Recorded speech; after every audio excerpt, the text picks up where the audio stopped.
Doktoresha shqiptare Iva Hoxha vrapoi 42.195 kilometra në maratonën e Bostonit, e vetmja mënyrë për të bërë punë të mëdha është ta doni atë që bëni, thot Steve Jobs, që kur kam ardhur në Amerikë në vitin 2011 kam ndjekur vazhdimisht maratonat e Bostonit që bën çdo vit. Në prill me rastin e ditës patriotëve ndoqa dhe si vjet maratonën e cila u zhvillua me 21 prill. Merrnin pjesë 32.000 vrapues nga 50 shtetet të Amerikës dhe 118 vendet të botës, shkruan artikull shkruesi.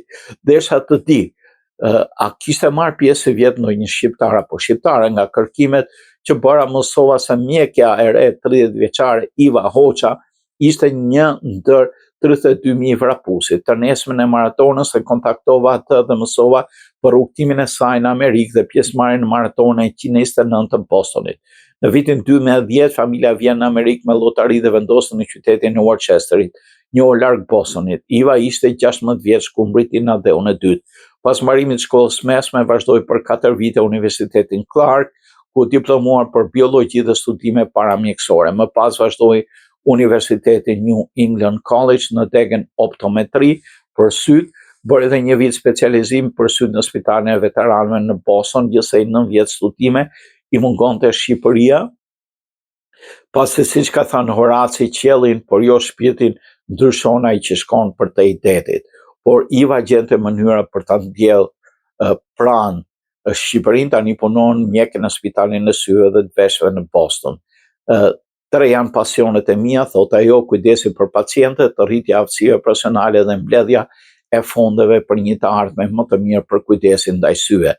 Majlinda, nëna e saj, thot se Iva është shumë e vendosur dhe çon deri në fund atë që don, nuk mburret dhe është krenare për vendin tonë. Vrapimin e filloi para 2 vitesh, pasi ishte në mënyrë efikase për shëndetin, pasi ishte një lloj joge, thot Iva, si për të mbushur 3 synimet që theksuan më lart për të marrë pjesë në maratonën e Bostonit të vitit 2025, duhet përgatitje veçantë, këtë filloi të punoj qytetorin e kaluar dhe vazhdoi për 6 muaj. Në fillim pati trajner që udhëzoi gjithë grupin ku merrte pjesë ajo, por punoi shumë vetë në palestër, duke kujdesur për ushqimin, përballuar të ftohtin e Bostonit gjatë dimrit.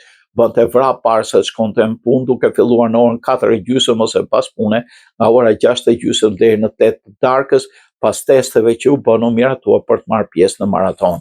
Bostoni ka një zemër të madhe dhe të jep zemër, thot Iva. Iva mori pjesë në grupin që kishte si moto vizion për të gjithë distanca që duhet përshkronin vrapuesit, ishte 26.2 milje ose 42.195 kilometra. Një distancë shumë e madhe.